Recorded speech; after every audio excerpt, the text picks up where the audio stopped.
Good morning, good morning, good morning. I hope you're having a good morning.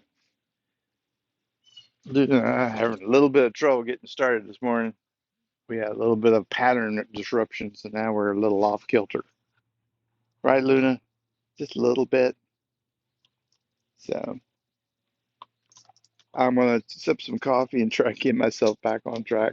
I hope you guys are having a good day as well. Hope you have something to sip to get your morning kicked off.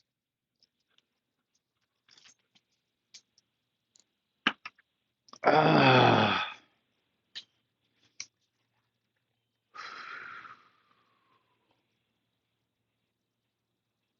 ah, today is a good day. Not much happening in the world, really. There's some people getting upset about lots of things.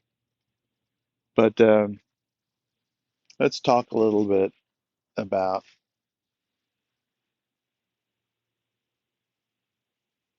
what is in the news right now. And that has a lot to do with upcoming elections. So, one of the things I like the most about the United States is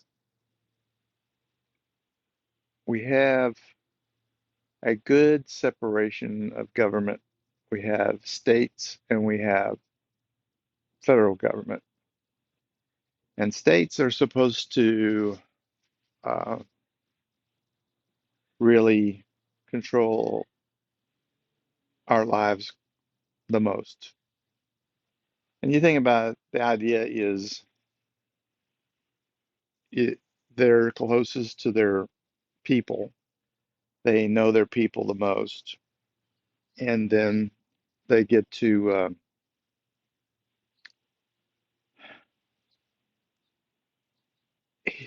hear them and react to them more quickly than you would if it was a federal government.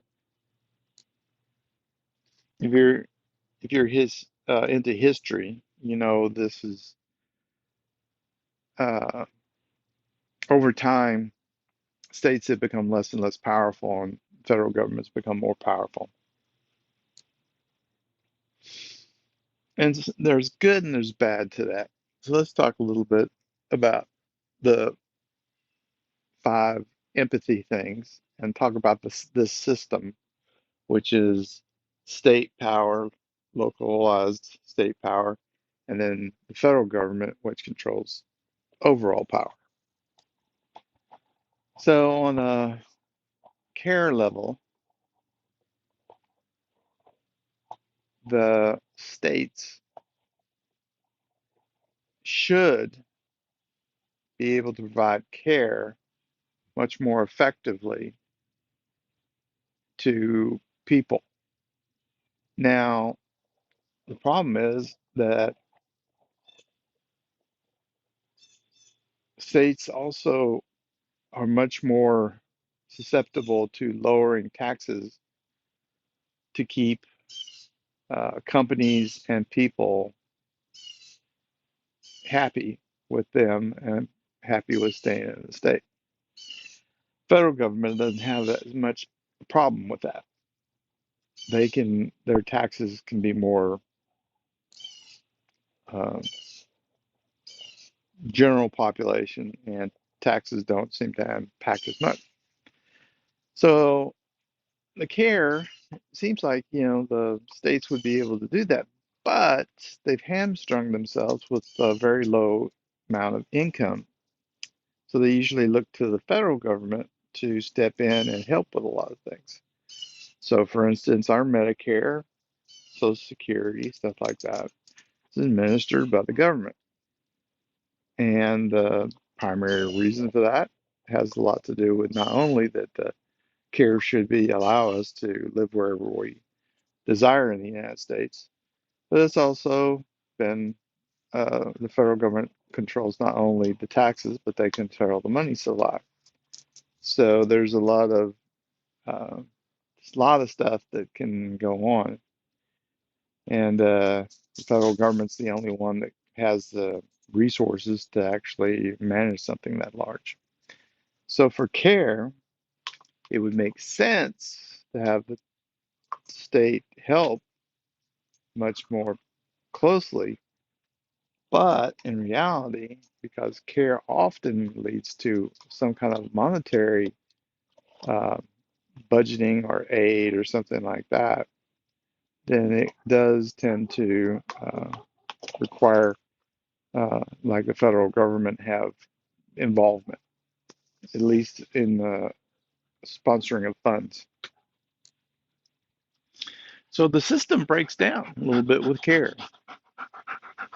And that is one of the things, like I've mentioned before, care is the biggest universal. Um, Democrats, Republicans, they all like to think about the care. And so it causes quite a bit of consternation when it comes to the federal and state and how those things are done. Now, when it comes to laws, laws tend to be much more state oriented. My dog is trying to get me to throw a ball, and I don't know where it went. I I can't find it. I don't know where it went. She drops it, and usually when it was in a good location, I could have got it, but she doesn't want me to get the easy ones. She wants me to get the hard ones. So anyway, so state laws, we usually like more because we would rather have people of our own peer group and deciding our fate. And a lot of times we like the justice. Now, on a federal level, we don't like when groups and populations are discriminated against. So there's an impact of universality that also comes with that. um, so care, fairness tend to lean a little bit more toward the state.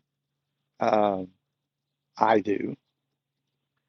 There is a good argument that I've heard from many people, my wife included, that says fairness on the federal level is better because when you do something, it's the same for everybody, whether they're Alaska, Hawaii to Maine and Florida, everybody's covered the same.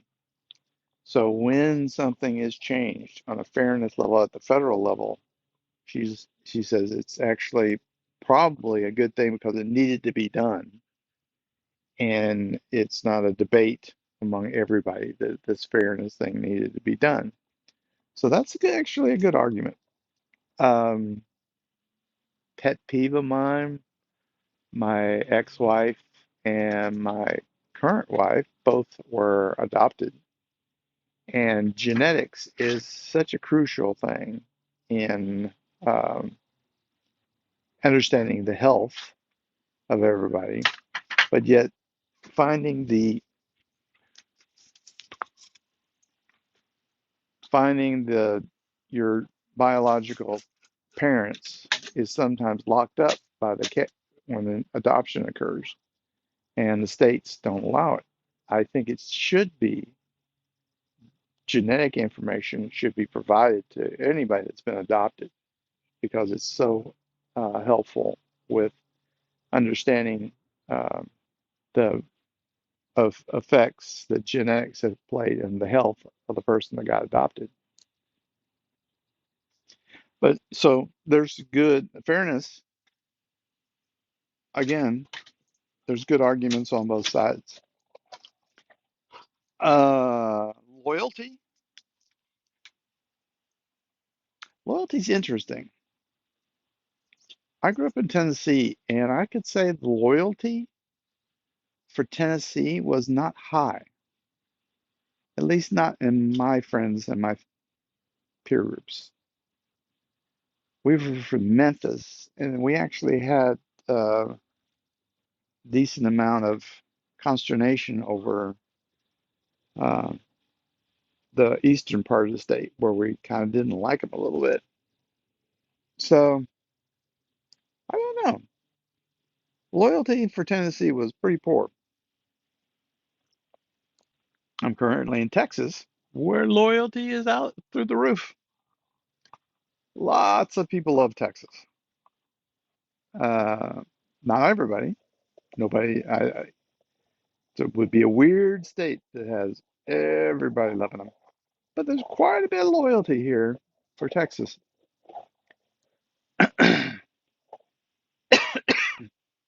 So loyalty for states is pretty high. Now let's talk about federal government.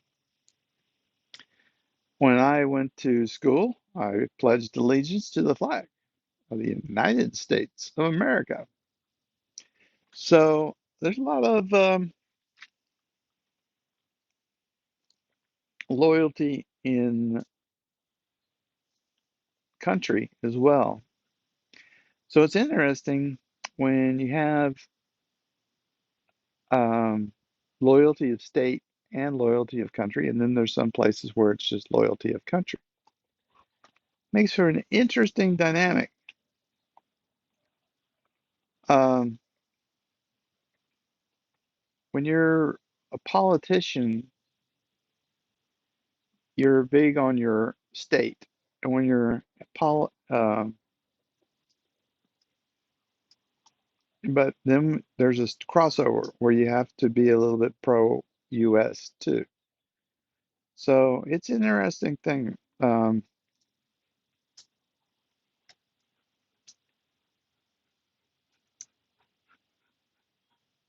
But loyalty is so crucial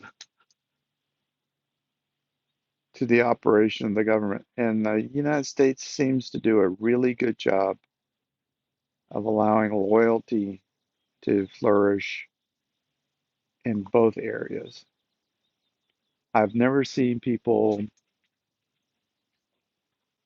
and I'm sure they do, degrade people for being loyal to the US or loyal to a state. I'm sure it happens. Never been exposed to it personally. Now, let's talk about sanctity, and then we'll talk about authority, which authority is the one that's probably the one that is going to cause the most problems. So, sanctity, way back when we started this republic, sanctity of the states was big. You used to have the military was actually separated into divisions that were provided by states. So, yeah, it used to be really big, the sanctity of the state. That has diminished a lot, um, but it still holds up pretty well. We have a conservative leaning Supreme Court right now that definitely feels state rights are crucial. Now, that authority has in the past been superseded quite often. Sometimes it makes you wonder. I had a friend at work. This was a long time ago, and he was little on the edge, a little on the edge. I don't think he was crazy, but he enjoyed doing things that most of us wouldn't feel super comfortable with. And I asked him one time, he was doing something, and I said, "Is that legal in the tax code?" And he says, "Oh, yes, but they don't like it." I said, "Okay, so if they don't like it, do they?" Yeah, they come after me. I've been audited like 3 times in the last 5 years.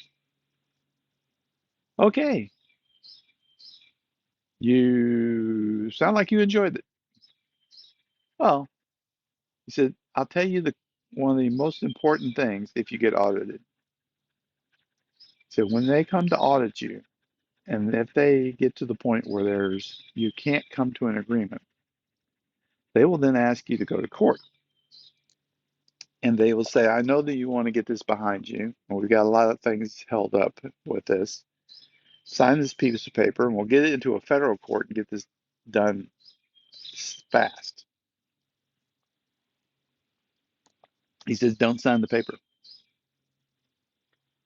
Even if it takes longer to get into the Texas courts hate the IRS, they'll be on your side. And he says, I've won every time. So he says, stay with the state. Don't allow them to move to federal. He says they can. If you sign that paper, they can. And you're screwed because the federal side with them over you. And I thought that was interesting because basically saying that depending on the justice area, I gotta get my dog's ball again.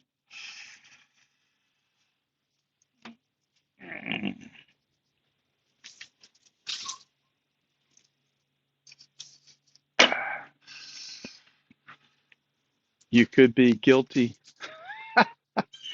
before your trial, depending on which area you were in. That's just one guy. I don't know if that's true. I don't know if it's accurate. I kind of think it is, but that's just me. All right. So, hey, talking about authority, that's the one that I don't.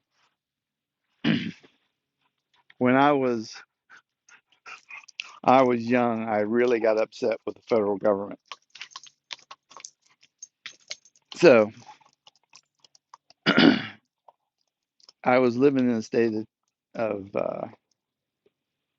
Tennessee, and at the time, they were trying to get everybody, as in every state, to say that the legal drinking age was 21.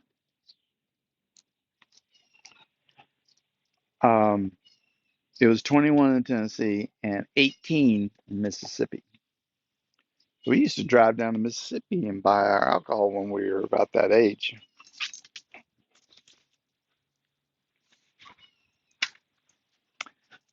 And then the federal government used its power of money to say, if you don't make it 21, we will not send money for your roads and bridges and stuff like that. So you don't get any federal funding for your infrastructure. So now we're all 21. Wasn't because we wanted to. Wasn't because the voters wanted to, or the politicians or anybody. Federal government decided what it should be, and then they forced, through the power of their money, to make everybody make 21 the legal drinking age. And you're aware it's still 21. I think you can get marijuana in a lot of these legal states when you're 18, but you still can't get alcohol until you're 21. It's crazy.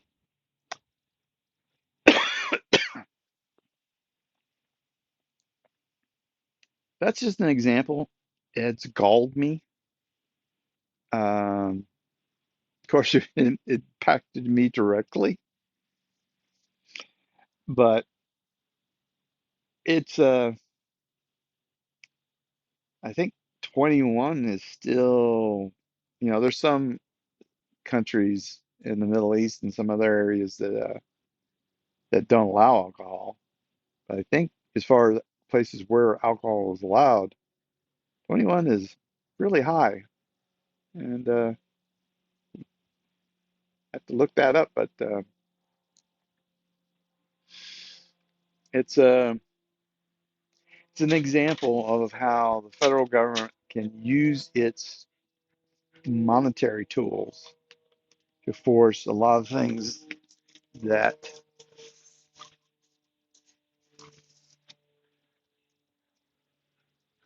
states don't want, but the federal government does. There are ongoing issues right now where some states are not wanting to do rules, and they have to if they want federal government pay. Um, so probably authority is the biggest thing.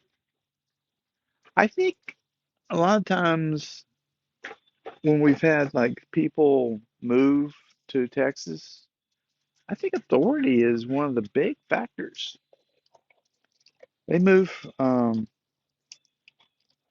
they move here because they want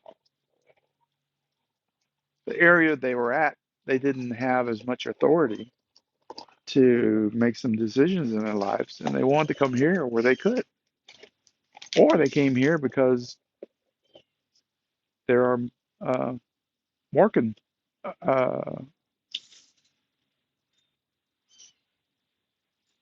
more avenues of authority that you can exert over people because it's helpful. I remember listening to Scott Adams a few years ago, and he was talking about his stepson passing away from fentanyl, and he talked about the fact that he wanted to help him, but the laws didn't allow him to do very much, and that authority was not there to get him into force him into some rehab and force him into taking care of himself. I don't know if it's any better, any worse in Texas. I know some places it is better than it is in California. Don't know if it's here or not, but that could be a reason why you don't want the federal government to decide it because it'd be bad for everybody or good for everybody. And it's kind of good to have those areas. That's the last thing I'm going to end on. California legalized marijuana for uh, for uh, recreational use, and I'm in favor of that. I think we're grown ass adults and we should be allowed to make those choices. However, I do like the fact that it's not the federal government that's legalizing it because I want it to be a experiment. I like the idea of having a few states do it, see the impact, and allow other states to adopt it as it makes sense for them. I don't want everybody to force everybody in a certain direction. I think that's one of the great things about the United States. Let a couple of states legalize it, see how it works out, and then go on from there. I think one of the things like the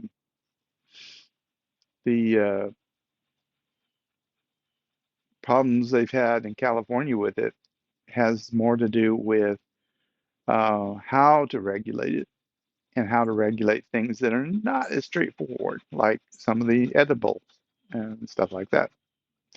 And we were learning. There's going to be a lot of learning, and learning is important. No matter what your empathy level is, it's good to learn. Right, Luna? We like to learn.